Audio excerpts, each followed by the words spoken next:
Police in Mombasa are investigating circumstances under which a middle-aged man jumped off a ferry, plunging into the Indian Ocean on Saturday night in a suspected suicide case.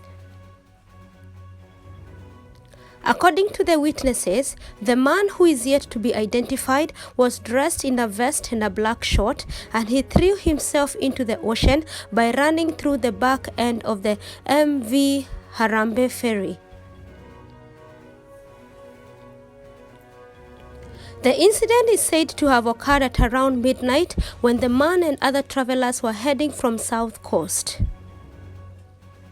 Witnesses further claim that the man appeared disturbed before throwing himself into the ocean.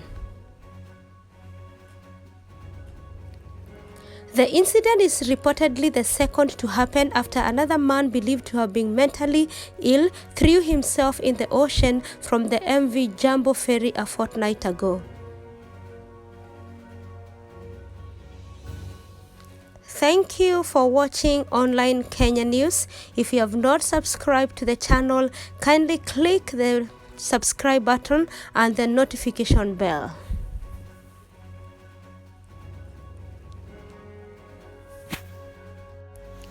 This is barely after a month after the Likoni tragedy that killed a mother and her daughter.